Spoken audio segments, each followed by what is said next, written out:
So, unlike many people that I know, I rarely binge watch cable news or scroll through the news feeds on my phone for hours.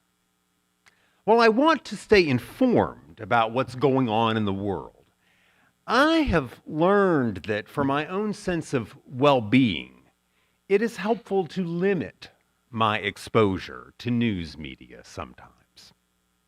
So usually I just check in about once a day with NPR or some other trusted source just to keep up with the latest headlines. But I don't spend hours reading and watching. This means that last Monday morning, I found out about the mass shooting downtown in a rather unexpected way. I had sat down at my laptop to begin writing this morning's sermon about peace.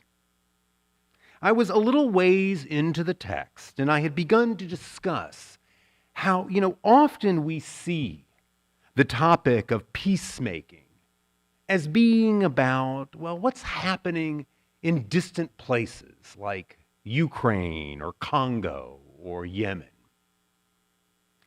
Yet, of course, violence and aggression are a crisis that is far from a distant phenomenon, happening half a world away. In order to illustrate my point, I wanted to offer some statistics about violence right here in our own city. So I Googled gun deaths in Louisville. Now, last Monday morning, the search results were awash with the news of the tragedy unfolding at the Old National Bank. It is heartbreaking to say, but mass shootings have become almost commonplace in our country over the last decade or so. We read the headlines, we watch the coverage, we grieve for the lives lost. We get worked up about the total lack of responsibility our elected officials seem to have about doing anything about them. And then we move on to the next day's headlines. But when such an act of senseless violence happens in our own city, in a place that we know well, even if it does not involve people that we know directly, it feels different. It feels more immediate and more personal. It hurts more. And all the grief and fear and outrage are a lot more immediate. Peace. We say it, and we hear it all the time. Peace be with you. Give peace a chance. Let there be peace on earth. Go now in peace. Peace. It's a really big word, literally. And I think, like so many vital terms in our vocabulary, we conceptually kind of understand what it means. We might even have words to describe it. But when it comes to actually knowing it, actually experiencing it, we find that peace can mean very different things to different people in different situations. When gunfire erupts out of nowhere on a downtown street, when we witness armies marching across borders, when we see peaceful protesters tear-gassed, when we live in fear that the law enforcement officers charged to protect us may themselves do us harm, we can say that none of that is peace. The violence, aggression, and loss of life that takes place here in Louisville almost daily and is happening to people in places all across our globe this very morning can leave us shaking our heads and wondering, why can't our fellow human beings seem to find better ways to resolve their conflicts with one another? All this can leave us grasping at that little word peace and wondering, why is it so elusive? Now, whenever I hear people talk about world peace, my own personal reaction is, I think, similar to what Jeffrey Lockwood expressed in our reading this morning. I find myself wondering aloud if such a thing is possible, if such a goal is what we should be focused on. I think that is because I have been taught to imagine peace as this thing, as this noun. Peace as a world of serenity and compassion, where there is a total absence of conflict.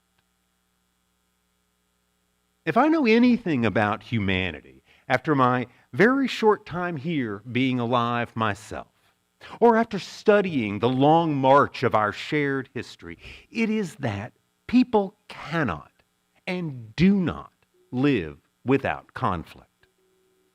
To me, it is maybe more helpful to think about peace as an action, or at least an adverb or an adjective. Instead of working for a goal or an outcome, a thing called peace, I think our energy might best be spent considering, how do we cultivate ways of becoming more peaceful? How do we become peacemakers? How do we express and deal with our conflicts non-violently? We live in a society that teaches us every single day, in small and also in big ways, that violence can be the answer to our problems. That aggression and domination are ways to resolve our disagreements. Most popular entertainment relies on this very narrative, from James Bond to Wonder Woman. The war on terror, the war on drugs, our criminal justice system itself are all expressions of this very deeply held belief. Yet we see every day how in reality this never works. We saw it in horrifying clarity in the mass shooting last Monday and in the tragic events of last night here in Louisville. We witness it in the continued resistance of our legislature here in Kentucky and of too many leaders all across our nation to pass any kind of meaningful and common sense gun control laws, even as this epidemic of violence rages on. I think that something deep inside our human hearts knows that there just has to be a better way. I believe that Unitarian Universalism calls us to embrace a different narrative for working through our conflicts. And that begins with teaching one another how to be more peaceful, how to become peacemakers. The practices of nonviolent communication and nonviolent resistance espoused by Gandhi and Dr. King. That attitude of reverence for life and gentle curiosity taught by Thich Nhat Hanh and others. The process of honest and accountable reconciliation championed by Nelson Mandela and Jerry Adams. are all tools for engaging in this work, both on an interpersonal level and in our larger society. Now, I think that we often see those people that I just listed and some of the people that Barb talked about in her time for all ages. We think of them as superhuman heroes, right? Unique people with abilities beyond what normal people like you and me are capable of. But each and all of them would tell you that becoming peaceful, being a peacemaker, is a choice that we all can make, and a choice that must be made anew each day. A number of years ago, our All Peoples congregation became a founding member of an organization called the U.S. Peace Memorial Foundation. This group was founded by Michael Knox, a professor of public health at the University of South Florida and a longtime anti-war activist. Its mission is to recognize thoughtful and courageous Americans who are devoting their time and energy and other resources to finding peaceful solutions to international conflicts. Through the group's U.S. Peace Registry, they celebrate these role models to inspire other Americans to speak out against war and to work for peace. Last Monday afternoon, while I was receiving text message after text message from friends and colleagues all across the country, people checking in about what they were seeing happening on the TV live from Louisville, I decided to turn off the TV and to spend some time reading through the U.S. Peace Memorial Foundation's registry. There I found profile after profile of person after person from almost every state. People who are actively out there advocating for better ways of engaging with human conflict. I read about Christine Ahn, who led an international delegation to South Korea to protest against continued American military presence in her home country and to promote peace talks on the Korean Peninsula. I read about John Wilmerding, a musician and songwriter who uses his talents to bring attention to models of nonviolent communication and who has organized conferences about restorative justice. I read about Sally Alice Thompson, a World War II veteran who formed a group called Raging Grannies, who take homemade cookies and tea to feed protesters at anti-war and anti-nuclear weapons events. As I scrolled through, one name popped up at me, a certain Dennis Naiman, who you might know from right here in our congregation. I was also pleased to see All Peoples listed, actually first because it's in alphabetical order, but listed among the supporting organizations. The folks in this peace registry are not world leaders or governors or even legislators. They are just regular people like you and me, each using their own unique talents and experiences and life circumstances to raise up the ideals of peacemaking, to bring into the open the true costs of war, to show that there can be joy and meaning found in doing the work of peacemaking, regardless of what the immediate result may be.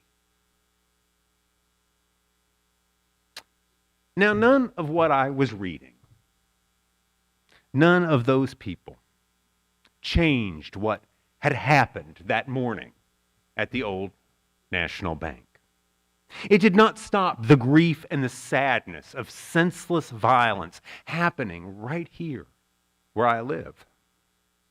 It did not end the carnage in Ukraine or the warmongering in Washington. But knowing that all those good people are out there in Hawaii and Wisconsin, in Florida and Tennessee, and right here in Louisville too, each working in their own small way, and seeing their efforts celebrated rather than dismissed. All that made dealing with this most recent mass shooting at least a little easier to bear.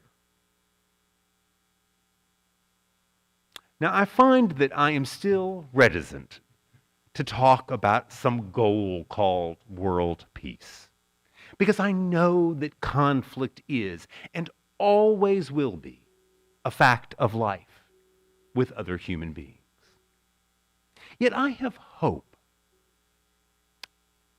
because I know that we have the ability to create more peaceful ways of resolving our arguments. As we mourn, along with the rest of Louisville, and join with others to speak out and to speak up for compassion and respect and peace, let us remember what Jeffrey Lockwood said in our reading today. To know what we can do, to understand what the world needs of us, we must look into the eyes of the frightened soldier and the terrified child. To sustain our work, we must look inside ourselves. There we will find the understanding that the endless labor of life is not about changing the world, but about creating ourselves. We cannot make the world peaceful, but neither can the world make us hopeless. So may it be with us, and amen.